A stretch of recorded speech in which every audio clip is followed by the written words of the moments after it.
شركة امتوباك للصناعات الهندسية والتأليف الحديث قدم لكم النهاردة ماكينة تعبئة باكيتات الشاي. الماكينة اللي عندنا النهاردة ماكينة سهلة وبسيطة الاستخدام، بتشتغل بكهرباء البيت العادية 220 فولت. الماكينة تقدر تعبي لي أعشاب كتير ومتنوعة غير الشاي، تقدر تعبي لي اليانسون، النعناع، أعشاب التخسيس، الأعشاب الطبية، وأعشاب متنوعة تانية. هنبدأ نعمل تجربة عملية على المكنة بتاعتنا النهاردة ونعرف حركة الشغل بتاعها وطريقة التشغيل بتاعتها. زي ما قلنا المكنة بتشتغل بكهرباء البيت العادية، مش محتاجة أي عمالة مدربة، هنعرف حركة دلوقتي.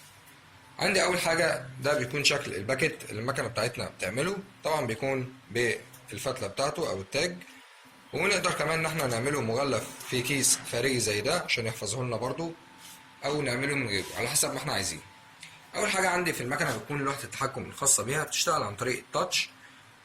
اول حاجه لما بندوس عليها بيظهر لي هنا حجم الكيس الخارجي وحجم الكيس الداخلي، وعندي سرعه المكنه وعدد الاكياس اللي احنا شغالين بيها. كل ده نقدر نظبطه من خلال المكنه بتاعتنا. بعد كده عندي عدادات الحراره بظبطها على حسب خامات التعبئه بتاعتي، وهنا عندي زرار للطوارئ بيفصل لي المكنه بالكامل، وزرار لتشغيل المكنه. من هنا بيظهر مكان كابل او خرطوم الكمبرسور الخاص بالهواء اللي بنغذي بيه المكنه بتاعتنا، وعندي هنا القادوس اللي بيغذي المكنه بالمواد مع الصينيه بتاعته. نبدا نشغل المكنه بتاعتنا، ندوس على زرار ستارت، تبدأ الهاند تسحب الأكياس عشان تتعبى تغلف داخل الكيس الخارجي بتاعها.